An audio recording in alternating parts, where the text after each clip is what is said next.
नमस्कार श्रोताओं, शाम के ठीक 7:20 हुए हैं और ये समय है आपके अपने कार्यक्रम स्पोर्ट्स स्कैन का, जिसमें होती है खेल खबरों के साथ खेल और खिलाड़ियों की बातें।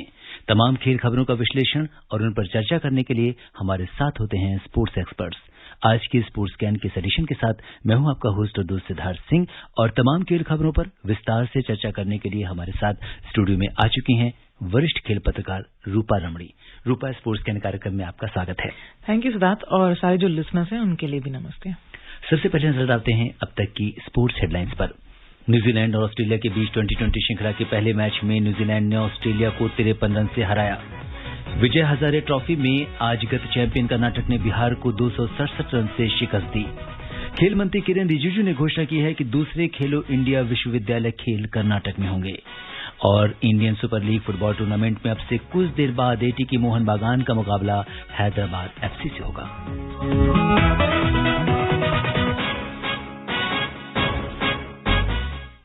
सबसे पहले नजर डालते हैं क्रिकेट पर। क्राइस्टचर्च में चल रही न्यूजीलैंड ऑस्ट्रेलिया के बीच 2020 सीरीज के पहले मैच में ऑस्ट्रेलिया को 53 रन से हार का सामना करना पड़ा है। टॉस जीतने के बाद ऑस्ट्रेलिया ने पहले गेंदबाजी का फैसला किया और न्यूजीलैंड ने ऑस्ट्रेलिया को जीत के लिए 185 रन का लक्ष्य दिया, लेकिन ऑस्ट्रेलिया 17 ओवर 3 गेंदों में महज 131 रन ही बना सकी। क्या कुछ खास रहा इस मैच में, जानते हैं हमारी सहयोगी नईम की इस रिपोर्ट में। न्यूजीलैंड दौरे पर गई ऑस्ट्रेलिया टीम को अपने पहले मैच में हार का सामना करना पड़ा। उन्हें न्यूजीलैंड ने पहले T20 मैच में 53 रन से हरा दिया। कीवी बल्लेबाज डेवोन कॉनवे ने 59 गेंदों पर 99 नाबाद रन की ताबड़तोड़ पारी खेली। उन्हें 4 दिन पहले हुए IPL ऑक्शन में किसी भी टीम ने नहीं खरीदा था। उन्होंने इस दौरान 10 चौके और 3 छक्के लगाए। 185 रन का पीछा करने उतरी ऑस्ट्रेलियाई टीम सिर्फ 131 रन ही बना सकी। ऑस्ट्रेलिया के कप्तान एरॉन फिंच ने टॉस जीतकर पहले गेंदबाजी का फैसला लिया। न्यूजीलैंड की शुरुआत खराब रही और टीम ने 19 रन पर 3 विकेट गंवा दिए। Opener Martin Guptill 0, Tim Seifert 1 run और कप्तान केन विलियमसन 12 रन बनाकर आउट हुए। इसके बाद कॉनवे और ग्लेन फिलिप्स ने मिलकर चौथे विकेट के लिए 74 रन की पार्टनरशिप की। फिलिप्स 30 रन बनाकर आउट हुए। कॉनवे ने ऑलराउंडर जिमी नीशम के साथ मिलकर 5वें विकेट के लिए 47 रन जोड़े और टीम को 184 रन तक पहुंचाया। नीशम 26 रन बनाकर आउट हुए। ऑस्ट्रेलिया की ओर से डेनियल स्टैम्प्स और जे रिचर्डसन ने 2-2 विकेट लिए। वहीं मार्कस स्टोइनिस को 1 विकेट मिला। 185 रन का लक्ष्य का पीछा करने उतरी ऑस्ट्रेलियाई टीम के 4 विकेट 19 रन पर ही गिर चुके थे। कप्तान एरॉन फिंच 1, जोश फिलिप 2, मैथ्यू वेड 12 रन बनाकर जल्दी पवेलियन लौट गए। फिलिप ऑस्ट्रेलिया के घरेलू बिग बैश T20 लीग में प्लेयर ऑफ द टूर्नामेंट रहे थे। स्टोइनिस और मिचेल मार्श ने 5वें विकेट के लिए 37 रन की पार्टनरशिप की। स्टोइनिस 8 रन बनाकर स्पिनर ईश सोढ़ी की बॉल पर आउट हुए। मार्श ने एस्टन एगर के साथ मिलकर 6ठे विकेट के लिए 42 रन की साझेदारी निभाई। मार्श 33 बॉल पर 45 रन बनाकर आउट हुए। उन्होंने इस दौरान 5 चौके और 2 छक्के लगाए। इसके बाद ऑस्ट्रेलिया ने 10 रन के अंदर 3 विकेट गंवा दिए। Agar 26 run, Sams 1 run, Kane Richardson 5 run बनाकर आउट हुए। मिचेल सेंटनर ने जे रिचर्डसन को आउट कर ऑस्ट्रेलियाई पारी को 131 रन पर समेट दिया। न्यूजीलैंड की ओर से लेग स्पिनर सोढ़ी ने सबसे ज्यादा 4 विकेट लिए। वहीं टिम साउदी और ट्रेंट बोल्ट को 2-2 विकेट मिले। काइल जेमिसन और मिचेल सेंटनर को 1-1 विकेट मिला। कॉनवे को उनकी शानदार पारी के लिए प्लेयर ऑफ द मैच चुना गया। इस जीत के साथ न्यूजीलैंड ने 5 मैचों की सीरीज में 1-0 की बढ़त ले ली है। अगला मैच 25 फरवरी को खेला जाएगा।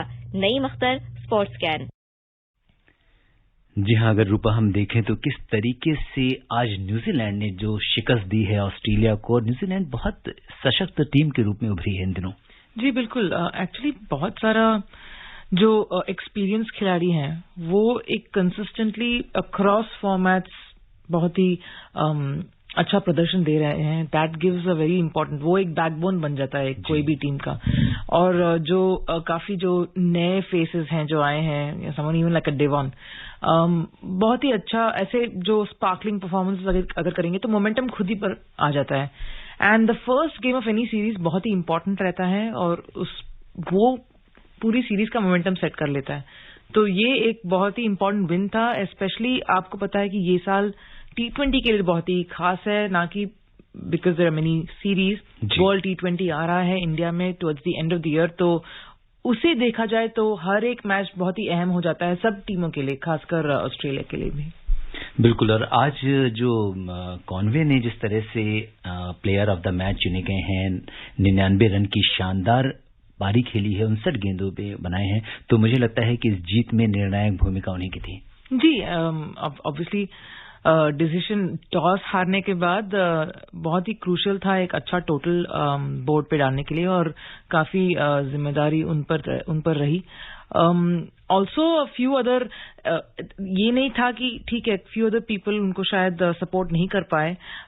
एक lower order surge in some sense था, टॉप ऑर्डर शायद उतना कंट्रीब्यूट नहीं कर पाया जितना वो शायद चाहे होंगे, बट बहुत ही एक सेंसिबल इनिंग्स जरूर था डेवॉन के द्वारा। एंड आई थिंक वो जैसे कहते हैं कि एक इम्पॉर्टेंट एक मोमेंट होता है that takes the match away literally from the opposition. I think वो शायद वो ऐसा एक मोमेंट जरूर रहा, क्योंकि 99 आई मीन ऑब्वियसली 100 वो एक रन से चूक गए होंगे, अब शायद बहुत ही डिसअपॉइंटेड रहेंगे, but to score 99 in T20 game is massive, और वो एक ऑपोजिशन को ऑटोमेटिकली बैकफुट पर डाल देता है, and that's exactly what happened. जी हाँ, और अगला मैच 25 फरवरी को खेला जाएगा। क्रिकेट पे ही रहते हैं और बात करते हैं विजय हजारे ट्रॉफी की, जिनके मैच इस समय चल रहे हैं। आज हुए मैचों का लेखा जोखा लेकर हाजिर हैं हमारे सहयोगी अतहर सईद। विजय हजारे ट्रॉफी में आज बड़ौदा ने त्रिपुरा को 6 विकेट से हरा दिया। त्रिपुरा ने 7 विकेट पर 302 रन बनाए, जिसे बड़ौदा ने 49 ओवर में 4 विकेट पर 303 रन बनाकर जीत हासिल की। एक अन्य मैच में गुजरात ने गोवा को 8 विकेट से हरा दिया। गोवा ने 45 ओवर 4 गेंद में 159 रन बनाए। जवाब में गुजरात ने 27 ओवर 4 गेंद में 2 विकेट पर 162 रन बनाकर मैच जीत लिया। आज ही हैदराबाद ने छत्तीसगढ़ को 7 विकेट से हराया। छत्तीसगढ़ ने निर्धारित 50 ओवर में 7 विकेट पर 242 रन बनाए। जवाब में हैदराबाद ने 40 ओवर और 4 गेंद में 3 विकेट पर 243 रन बनाकर मैच अपने नाम किया। झारखंड ने पंजाब को 2 रन से हराया। पंजाब ने 215 रन बनाए। जवाब में झारखंड ने 8 विकेट पर 217 रन बनाकर मैच 2 रन से जीत लिया। कर्नाटक ने शानदार प्रदर्शन करते हुए बिहार को 267 रन से जबरदस्त शिकस्त दी। वहीं केरल ने उत्तर प्रदेश को 3 विकेट से हराया। रेलवे ने उड़ीसा को 8 विकेट से हरा दिया। वहीं दूसरी ओर आंध्र प्रदेश ने तमिलनाडु को 7 विकेट से हराकर अपनी स्थिति मजबूत की। विदर्भ ने भी मध्य प्रदेश को 4 विकेट से हराया। Athar Saeed, sports scan. रूपा, अगर हम इन मैचों में देखें तो गत चैंपियन जिस तरीके से कर्नाटक ने आज बिहार को 267 रन से एक बड़ी शिकस्त दी है, क्या कुछ कहेंगे इस मैच के बारे में? ऑब्वियसली एक बहुत ही एक्सपीरियंस्ड एंड वेरी इंटिमिडेटिंग जो स्ट्रॉन्ग कंटेंडर्स इस बार भी विजय हजारे टाइटल के लिए हैं, वो कर्नाटका है। काफी स्ट्रॉन्ग टीम है, काफी सालों से बहुत ही अच्छा प्रदर्शन व्हाइट बॉल में डेफिनेटली दे रही हैं। सो उनका ये जो एक सॉर्ट ऑफ एन एनालाइजेशन जैसे बोलते हैं, इधर डिस्ट्रॉय करते हैं ओपोनेंट्स को, वैसा एक परफॉर्मेंस दिया उन्होंने आज। और ऐसा एक विन जब आता है तो it just turns the whole जो जिस तरीके से वो अपना कैंपेन डिजाइन करते हैं उसके बाद, that plays a big role. और ये विन बहुत ही उनको कॉन्फिडेंस बूस्टिंग जरूर देगा। काफी अच्छे अदर टीम से भी काफी एक अच्छे परफॉर्मेंसेस थे। श्रीशांत ने केरला के लिए एक 5 भी लिया था। I think that was another बहुत ही इंटरेस्टिंग परफॉर्मेंस आज उनमें से।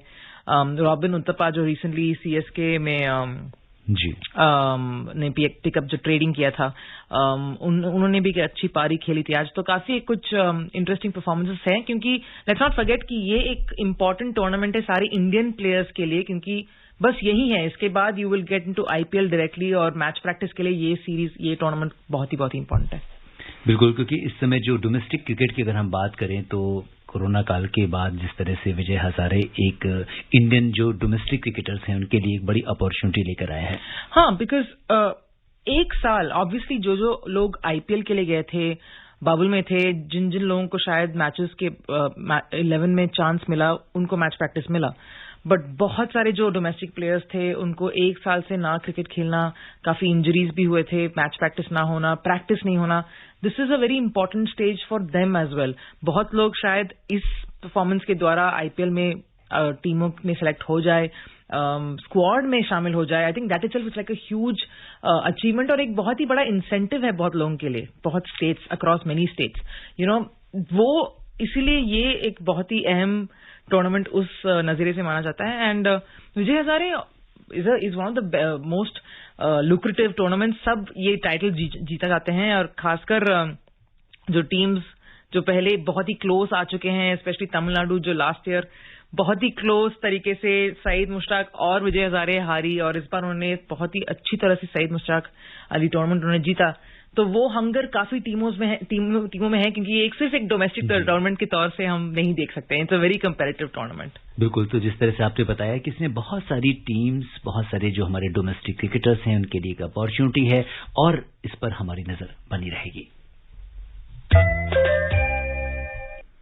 बात करते हैं खेलो इंडिया की। खेल मंत्री किरेन रिजिजू ने घोषणा की है कि दूसरे खेलो इंडिया विश्वविद्यालय खेलों की मेजबानी कर्नाटक करेगा। मुख्यमंत्री बीएस येदियुरप्पा के साथ बेंगलुरु में मीडिया से बातचीत में श्री रिजिजू ने कहा कि इस साल के अंत में होने वाले देश के सबसे बड़े विश्वविद्यालय खेल एसोसिएशन ऑफ इंडियन यूनिवर्सिटीज के साथ साझेदारी में बेंगलुरु में ये खेल आयोजित किए जाएंगे।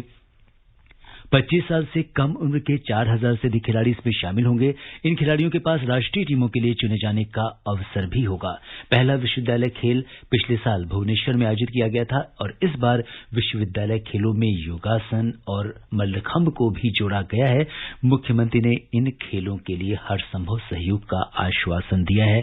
और जैसा कि रूपा, हमने अभी डोमेस्टिक क्रिकेट की बात करी, डोमेस्टिक खेलों की अगर हम बात करें तो ये कितना बड़ा आप आयोजन मानती हैं कि किस तरह से एक अवसर मिलेगा हमारे जो बडिंग प्लेयर्स हैं विश्वविद्यालय खेलों के माध्यम से? बहुत ही अहम प्लेटफॉर्म है ये सिद्धार्थ, क्योंकि हम एक ओलंपिक साल के बारे में बात कर रहे हैं। This is a very crucial year for lot of athletes जो इंडिया को रिप्रेजेंट करने वाले हैं सबसे बिगेस्ट स्टेज में।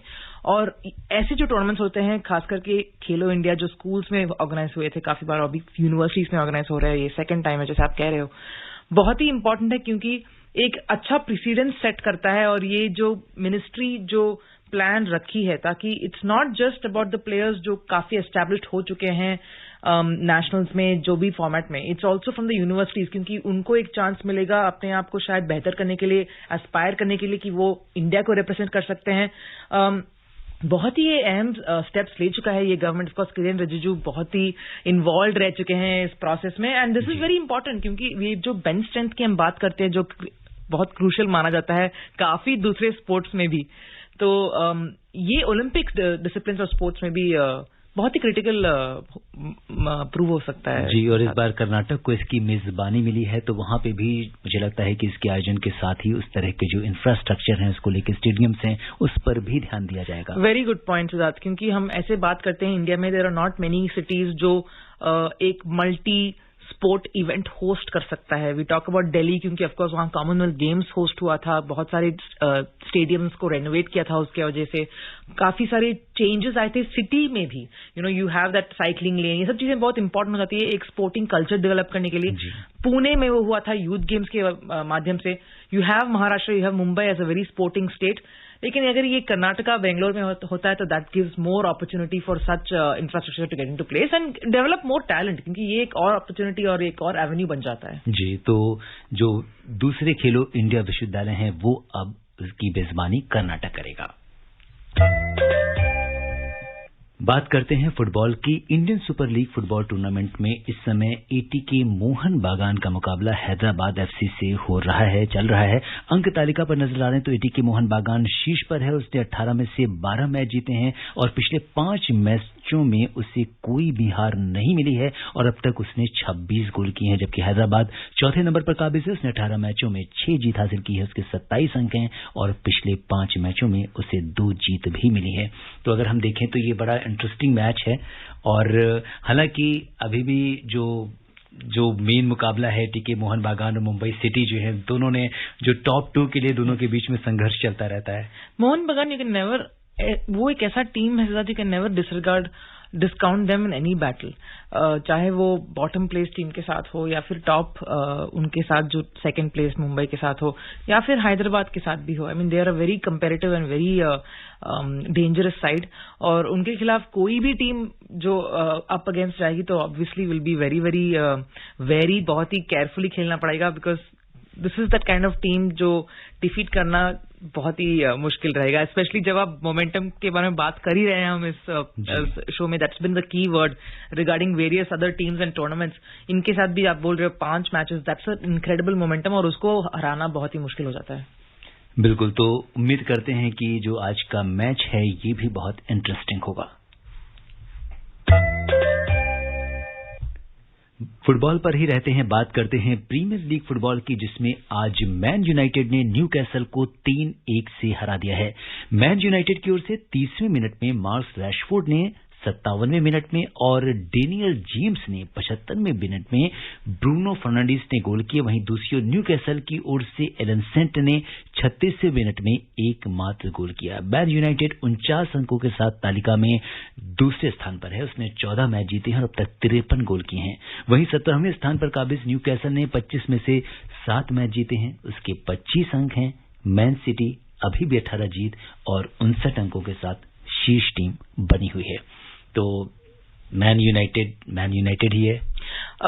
शायद ये आप कह सकते हैं, लेकिन ये सीजन वो मैन यूनाइटेड नहीं रही। आई मीन 6 गेमों में सिर्फ 2 जीत, वो काफी, वो जो ऑरा था मैन यूनाइटेड का वो पिछले कई सालों से शायद नहीं बनी है। और ये भी इस जीत पर भी शायद थोड़ा निराशा जरूर होगा, क्योंकि जो डिफेंस के बारे में हम बात करते हैं वो उतना अप टू द मार्क नहीं रहा इस मैच में भी। ऑब्वियसली एक जीत है, पॉइंट्स है, और वो हमेशा उनको हेल्प करेंगे क्योंकि अभी भी वो रेस में है to the finish.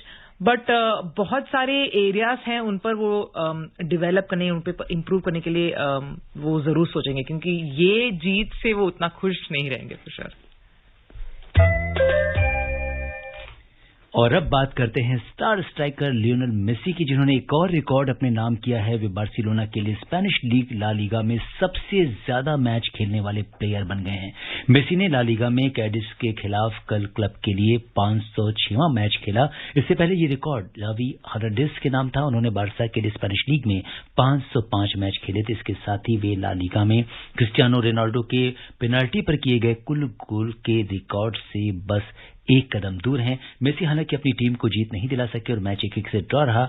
Messi Juventus के स्टार स्ट्राइकर रोनाल्डो के रिकॉर्ड की बराबरी करने से अब 1 कदम दूर रह गए हैं। जब भी मुझे लगता है कि ये प्लेयर्स खेलते हैं तो रोज कोई ना कोई रिकॉर्ड्स बनाते ही हैं। डेफिनेटली मेसी ऐसे खिलाड़ी हैं जो काफी रिकॉर्ड बना चुके हैं, और the biggest thing that is going in his favour हम कह सकते हैं कि इट्स द फिटनेस। जिस लेवल से वो परफॉर्म करते हैं, जिस लेवल से वो ट्रेन करते हैं, it's very few players in the world जो उस कैपेसिटी, उस लेवल और उस लेजेंडरी स्टेटस अचीव कर सकते हैं। You only have very few players और मेसी उनमें से एक है। So you can only expect something this. हालांकि उन्होंने गोल्स की भी एक रिकॉर्ड 400 प्लस के उन्होंने अचीव किया था। सो लॉट ऑफ रिकॉर्ड्स वो कंटिन्यू करेंगे बनाने, क्योंकि he is that kind of a calibre. और बहुत ही जिस लेवल से वो अपने आप को ट्रेन करते हैं और फिटनेस मेंटेन करते हैं, बहुत मुश्किल है इनको इतना जल्दी हार मानना। बिल्कुल। मेसी ला लीगा में बार्सिलोना के लिए सबसे ज्यादा गोल करने वाले भी खिलाड़ी हैं। उन्होंने अब तक 460 गोल किए हैं। मेसी ने बार्सिलोना के लिए अपना 644वां गोल करते ही किसी एक क्लब के लिए सबसे ज्यादा गोल करने वाले वो प्लेयर भी बन गए हैं। मेसी ने बार्सिलोना के लिए कुल 776 मैच में 655 गोल किए हैं। पेले ने ब्राजीलियन क्लब सांतोस के लिए 656 मैच खेले और 643 गोल किए थे। वही मैंने अभी बोला था, क्योंकि ऐसे खिलाड़ी को आप बहुत देर तक शांत नहीं रह पाए, you won't be able to keep him quiet for too long, और वो खुद इतने देर तक शांत नहीं रह पाएंगे। कुछ ना कुछ तो obviously he is always a very active player. और एक जो द काइंड ऑफ आइडेंटिटी और आइकॉन जो बन चुके हैं, नॉट जस्ट फॉर बार्सिलोना और club football, for something like Argentina, वो एक that kind of a level और अचीवमेंट ऑफ स्टारडम उन्होंने अटेन किया है। तो records is just meant to be broken. बिल्कुल। और जब भी फुटबॉल की बात होगी तो इन खिलाड़ियों का नाम आना लाजमी है। जी बिल्कुल। You know someone like Messi and Ronaldo, yes, they are legends in the game. और श्रोताओं, समय अनुमति नहीं दे रहा है कि हम कुछ और खेल खबरों पर चर्चा करें। रूपा, आप हमारे स्टूडियो में आई हैं तमाम खेल खबरों पर चर्चा करने और विशेषज्ञ राय साझा करने के लिए आपका बहुत बहुत धन्यवाद। Thank you Subhash. श्रोताओं, स्पोर्ट्स केयर में आज के लिए बस इतना है। अगर आप इस कार्यक्रम को दोबारा सुनना चाहते हैं तो आप लॉग ऑन कर सकते हैं हमारी वेबसाइट newsonair.com पर। कल शाम 7:20 पर दोबारा मुलाकात के वायदे के साथ इजाजत दीजिए अपने होस्ट और दोस्त सिद्धार्थ सिंह को। तब तक के लिए नमस्कार।